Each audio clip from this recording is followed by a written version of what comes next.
자, 지금부터 그 국어의 역사, 어, 훈민정음을 비롯한 외계어에서 나오는 그 해석하고, 여러분들이 공부하면서 그 시험에 대비해서 어떤 것들을 공부해야 되는 공부 방향들, 이런 것들을 좀 정리하겠습니다. 선생님이 각각에서 나올 수 있는 문제들, 그 다음에 이런 것들, 그 다음에 어떤 걸 주의해야 되는지, 그 다음에 해석에서 어, 조심해야 될 것들, 이런 것들은 충분히 얘기해 줄 수가 있는데, 그 내용을 여러분들 머릿속에 넣는 것은 선생님이 도와줄 방법이 없습니다. 더군다나 기본적인 해석 자체가 안 되면 이 단어는 단순히 몇 개를 외우는 것 갖고는 시험 문제를 대처할 수가 없고요. 그 다음에 이 단원 자체 해석 자체가 어렵기 때문에 문제가 많이 응용돼서 나오기보다는 어느 정도 그동안의 기출을 중심으로 해서 그 안에서 거의 변형 없이 나오는 경향들이 많기 때문에 여러분들이 일단 그 해석을 중심으로 하고 그 다음에 그 외의 것들을 공부하는 이런 순서를 좀 잡았으면 좋겠습니다. 2015 개정 전체적인 내용들을 요 하나에 모두 다 담았기 때문에 자기 교과서에 해당하는 것들이 달라서 하나하나 해당하는 것들을 찾아서 좀 봤으면 합니다. 자, 먼저 시대 구분과 제자 원리는 교과서에 따라서는 이게 있는 경우도 있고 없는 경우도 있습니다. 그리고 학교 진행상에서는, 학교 수업에서는 프린트를 통해 가지고 요거를 추가해서 설명하거나 아니면 설명 없이 넘어가는 경우도 있습니다. 그리고 지금 올해 연도가 아니고 그러니까 작년 연도, 그러니까 중3에서 요것을 그 제자 원리나 이런 것들을 중2 과정, 중3이 아니고 중2 과정에서 이미 공부하고 올라온 학생들도 있기 때문에 빠르게 넘어갈 수 있는 것들은 넘어가도 좋겠습니다. 자, 그러면 본격적으로 시대 구분, 제자 원리부터 해서 국어 역사에 대해서 공부해 보도록 하겠습니다. 자, 교재 170조 보시면은요. 자, 국어의 역사는 참고적으로 한번 정리를 해놨습니다. 요즘 2015 개정으로 바뀌고 나서 이 국어의 계통이라든가 이런 것들, 요 특징을 갖다가 문제로 출제하는 경우들은 극히 드뭅니다. 근데 고의 과정의 문법 쪽, 엄매에서는 요걸 좀 낼 수 있으니까 그냥 참고적으로 봐주시고요. 자세한 설명은 여기서는 하지 않겠습니다. 다만 고대, 중세, 근대, 그리고 하나 더 해서 현대까지를 구분하는 데 있어서 여러분들이 포인트를 잡아야 될 것은요. 그 각각의 그 경계점들을 조심하라는 겁니다. 그게 무슨 소리냐면, 자, 고대 국어는 10세기, 발음 잘 하셔야 돼요. 10세기, 즉 고려 건국 요 이전까지는 통일신라까지입니다. 삼국시대를 거쳐서 통일신라까지의 언어를 고대 국어라고 한다. 근데 이걸 어떻게 해서 틀리냐면 삼국시대까지의 언어라고도 하고요. 그러면 틀린 겁니다. 그 다음에 여기 중세국어의 시작을 우리는 훈민정음에 너무 많이 그 신경을 쓰고 있다 보니까 중세국어는 시작을 고려가 아니라 훈민정음부터 시작했다, 이렇게 해서 틀리게 하는 경우들이 있고요. 그 다음에 근대국어의 출발점을 현대국어의 출발점인 요때로 바꿔서 틀리게 하는 경우들이 있습니다. 그러니까 각각의 경계점들에 초점을 맞춰야 되는데, 자, 그러면 고대와 중세를 나누는 기준, 왜 통일신라까지를 중세로 하고 고대로 하고 왜 중세의 시작을 고려부터 잡았느냐? 자, 이거는요, 언어의 중심지 이동하고 관련이 됩니다. 삼국을 통일한 신라의 수도가 경주였죠. 그러니까 경주는, 자, 우리나라 있으면 요 남부지방, 선생님이 그림을 잘 못 그려서 상상력이 필요합니다. 자, 요 남부지방에서 중심으로 해서 남부지방에 중심지를 뒀다면 신라는 해서 636년 인가에 그 신라가 통일을 하죠. 그러니까 7세기에 삼국 통일, 그래서 중심으로 통일을 했다. 근데 고려 때로 오면, 자, 서울하고 가까운 개성으로 요 중심지가 이동해 갑니다. 마찬가지로 그래서 중세에 전기와 후기는 기간이 너무 길었기 때문에 그 쪼개기는 하는데 이거를 같이 중세로 넣는 이유는 여기는 개성이고 그 다음에 이쪽은 한양이기 때문에 거리가 얼마 차이가 나지 않습니다. 지금의 서울 그래서 거리가 차이가 나지 않기 때문에 이때는 한 중세 국어라고 하는 범주 안에서 설명을 한다라는 거야. 그래서 자 일단 고대국어는 신라 시대를 중심으로 삼국시대까지 그리고 통일신라까지를 포함한 요때까지를 말하고 남부지방인 경주를 중심으로 언어했다. 그 다음에 자료가 없어서 정확한 모습은 알 수 없다. 이게 일반적인 특징이고요. 그 다음에 중세국어는 자 전기와 후기를 나누는데 여기는 고려의 건국으로 나누지만 후기를 나누는 기준은 조선의 건국이 아니라 훈민정음 창제입니다. 훈민정음이 없었다면 우리는 지금까지도 한자를 쓸 거야. 그러니까 훈민정음 문자가 우리 고유의 문자가 있다는 것과 없다는 것은 상당한 차이를 갖습니다. 그래서 여러분들이 요 훈민정음을 창제로 해서 요 전기와 후기를 나눈다는 것 생각해 주시고요. 자, 그 다음에 근대는 이 임진왜란이라고 하는 것을 중심에서 급격한 변화를 가져옵니다. 전쟁이 굉장히 험악했기 때문에 말의 변화가 급격해져. 그래서 이게 근대국을 나누는 기준이 된다는 거. 그래서 우리는 앞으로의 수업을 통해서 이 훈민정음의 특징이 나타나는 것을 중심으로 해서 수업을 할 거고요. 그 다음에 근대국어의 일부분을 좀 얘기를 나누게 될 겁니다. 교과서에도 그렇게 이제 실려 있고요. 그 다음에 답지에 오답으로 자 요거 쭉 한번 따져보시면 지금의 요 내용들을 바탕으로 해서 생각해보면 자 삼국시대 아까 얘기했듯이 아니라고 그랬죠. 통일신라까지. 그 다음에 중세는 조선이 아니라 고려부터 그 다음에 조선 건국이 아니라 훈민정음부터 후기 중세국어 그 다음에 현대가 아니라 이때를 근대라고 한다고 했습니다. 그래서 전부 틀린 거야. 이런 식으로 경계점을 좀 조심해서 시대 구분은 여러분들이 좀 잡아주시고요. 자, 그 다음에 그 제자 원리에 대해서 간단하게 좀 정리를 했습니다. 요거는 그 학교에서 설명을 하게 되면 혹시 뭐 빠진 내용들 좀 더 자세한 내용들은 학교 수업을 좀 포인트로 잡아주시고요. 선생님은 외우는 방법하고 그 다음에 포인트들 조심해야 될 것들 이런 것들로 조금 좀 체크를 하겠습니다. 자, 먼저 자음, 모음 해서 한글 훈민정음은 전부 글자 수가 28글자. 자, 지금 현대에 와서는 24글자가 되죠. 자, 24글자가 그 중에서 자음은 17글자입니다. 그래서 그 17자는 모양의 그 발음기관의 모양을 본따서 만들었다. 요게 시험에 들어가는 친구들은 발음기관의 모양, 자, 요거를 가로 넣기로 문제 내는 경우 있으니까 여기 가로 좀 쳐주시고요. 그 다음에 가액의 원리다 그래가지고 이걸 본따서 글자를 만들고 그 다음에 가액의 원리 요렇게 해서 만들어진 기본자 5개에다가 획을 추가해서 만들었다 해서 가액의 원리. 그래서 상형과 가액이라고 하는 것이 한글에서 자음을 만든 기본 원리가 되겠습니다. 자, 그래서 예를 들어 가지고 이 혓소리인 니은 같은 경우에는 자, 입천장 봤을 때 느라고 하는 걸 소리를 내보면 느 그러면 입천장 요렇게 있으면 자, 공기가 목구멍을 통해서 요렇게 나오다가 느 그러면 혀가 요 부분에 닿으면서 윗잇몸하고 혀끝 여기에 닿으면서 이렇게 입천장에 닿으면서 눌립니다. 눌리는 모양이 니은이에요.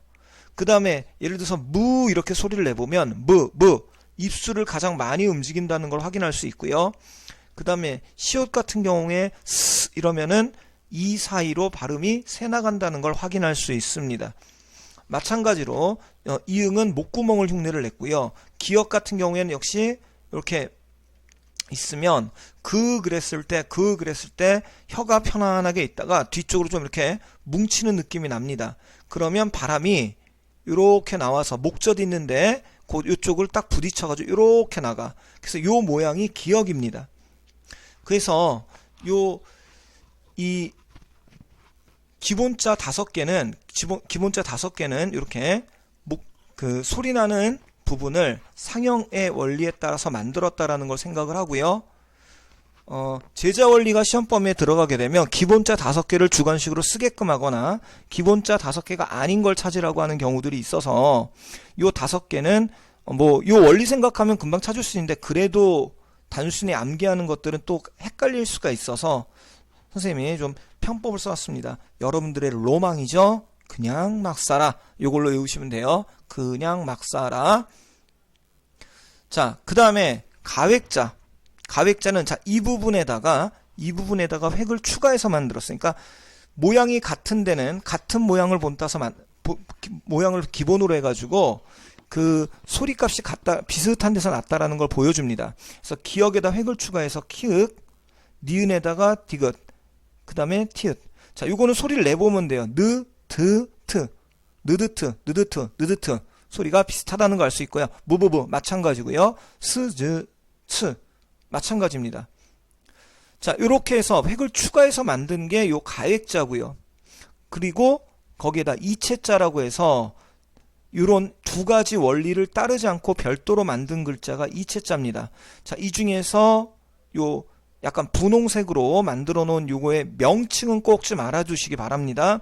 예디응, 반치음, 여리니읒. 이 제자 원리를 배우지 않는다 하더라도 요 부분, 요 명칭은 훈민정음 부분에도 나와서 없어진 글자를 찾고 그것의 명칭을 적으라고 하는 그런 문제는 나오는 경우들이 종종 있습니다. 그래서 명칭을 꼭 외워줄 것. 옛 이응이고요. 옛 이응은 요 위에 이렇게 꼭지가 달렸어요. 그 다음에 이거 그냥 이응하고 여기 그냥 이응하고 옛 이응은 차이가 있습니다. 그래서 옛 이응은 받침의 주로 사용이 돼서 영어의 NG가 합쳐졌을 때 하는 요 소리가 나는 거고요. 그래서 요게 지금 옛 이응에 해당한다면 여기는 형식 자음이라고 그래서 이 으라고 하는 거에서 이 이응은 소리값이 없죠. 이때 표시를 위해서 만든 글자가 이응입니다. 요거하고 요거를 갖다 구별해서 쓰는 게 나중에 가면 이제 불편하니까 나중에 이 옛 이응을 없애고 지금과 같은 형태로 그 표기를 하게끔 이렇게 되었습니다. 그리고 반치음. 자, 요거는 Z 발음 비슷한데요. 지금은 없지만 스도 아니고 지읒도 아니고 반치음 그래가지고 자, 요거는 시옷이 그 성대가 울리면서 나오는 그런 성격을 좀 갖고 있다고 보면 되겠습니다. 그래서 반치음이라는 게 있었고요. 그래서 요 세 가지 외워주시면 되겠습니다. 제자 원리, 상형과 가획, 기본적으로 만든 글자가 하나, 둘, 셋, 넷, 5개 그냥 막사라로 외우시고 가획자, 그 다음에 이체자 생각합니다. 그리고 생각해야 될 건 여기 병서라고 해가지고요. 쌍기역, 쌍디귿, 쌍비읍, 쌍시옷, 쌍지읒, 쌍히읗. 쌍히읗도 있었네요. 이때는. 자, 근데 요 쌍으로 노는 쌍놈들은, 그러니까 쌍자음들은요. 요 기본 28글자에 들어가지 않습니다. 요걸로 또 틀리게 많이 하니까 조심하시기 바라고. 자, 그 다음에 자, 병서. 요거는 이제 글자 운용 그래가지고 만든 원리는 아니고 이런 글자들을 어떻게 활용해서 또 어떤 음을 갖다 표기할 수 있느냐, 또 그 다음에 단어를 만들어 쓰느냐, 이런 거 생각을 했을 때, 자, 병서는 각자병서, 합용병서가 있는데, 자, 요 각자라는 말, 합용이라는 말 꼭 기억하세요. 문제를 풀다 보면 각자병서가 사용됐다, 합용병서가 사용됐다, 바꿔서 틀리게 하는 경우들이 있습니다. 그래서 각자병서는 같은 글자를 나란히 쓴 겁니다. 기억을 2번 이런 식으로. 합용병서는 다른 글자를 이렇게 합쳐서 쓴 거를 합용병서라고 해요. 그 다음에 연서는 연이어서 썼다 이런 얘기인데, 순음, 여기 그 순음, 즉 입술에서 만들어진 글자를 말해요. 요 세 개가 지금 여기 말하는 순음입니다. 요 순음에다가 뭐를 갖다 적었냐면 그 밑에다 이응을 적는 형태, 순음에다가 이응을 적어서 표현하는 방식으로 드러내는 것을 연서라고 해서요. 요거는 그 순경음, 요쪽의 음을 뭐라고 하냐면 순경음이라고 합니다. 그래서 미음이 적혔으면 순경음, 미음, 비읍이면 순경음, 비읍, 쌍비읍은 뭐 피읍 뭐 이런 식으로 얘기를 합니다. 그래서 이건 순경음이라고 해서 요거 요 원래 미음이나 비읍이나 피읍이나 피읍 우리 국어에서는 요것만 사용됐는데 비읍은 성대가 안 울리는 음이고요. 요거는 성대가 울리면서 나오는 소리입니다. 그러니까 완전히 똑같진 않지만 영어에서 B와 유사한 게 비읍이라면 V와 비슷한 게 요 표시가 되어 있는 요거라고 보시면 되겠습니다. 자, 그래서 요런 것들을 드러냈고요. 그 다음에 종성, 부용, 초성은 초성을 사용한다. 붙여서 이런 뜻입니다. 뭘로? 종성을. 그러니까 종성은 받침을 말하고요. 받침을 따로 만들지 않고 초성에 사용된 자음을 다시 사용한다.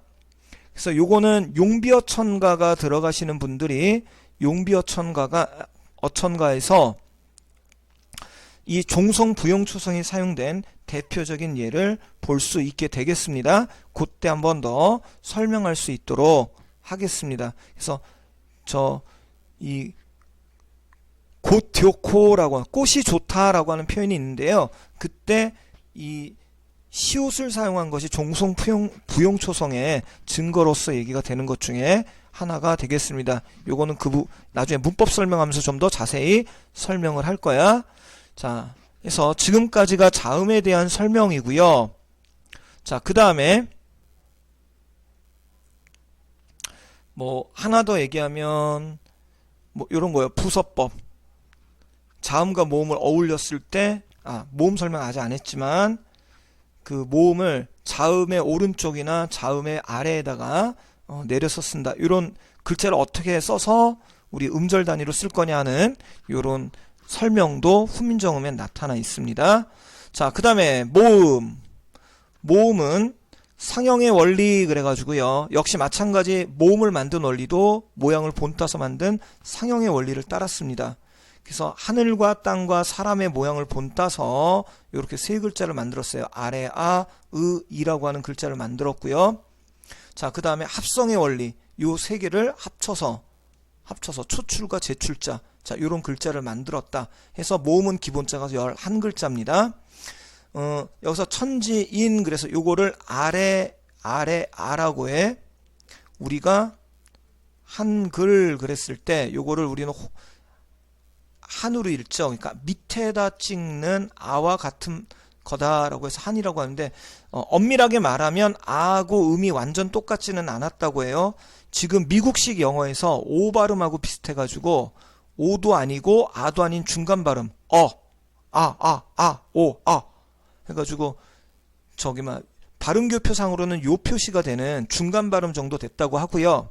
그래서 어쨌든 아래아, 의, 천지인 핸드폰 자판에 보면 요걸 이용해가지고 입력한 형태가 있죠. 자, 그런 것들 드러내는 게 요 기본자, 모음의 기본자 3개를 만들었고요. 거기에다 초출 해서 요 2개에다가 아래아를 한 번 더 합쳐서 초출자를 만들고 제출자는 초출에다가 더하기 아래아를 한 번 더 합쳐서 제출자를 만들었습니다. 자, 그리고 합용의 원리는 이렇게 만들어진 글자들을 다시 한번 합쳐서 나머지 글자들을 만드는 원리를 합용의 원리라고 하고 모음에 만든 원리가 되겠습니다. 자, 여기까지가 기본적인 시대 구분하고 그 다음에 훈민정음의 글자들을 만든 원리에 대한 것들을 대략적이고 간략하게 한번 정리를 했습니다. 요거는 기본 중에 기본이 될 거고요.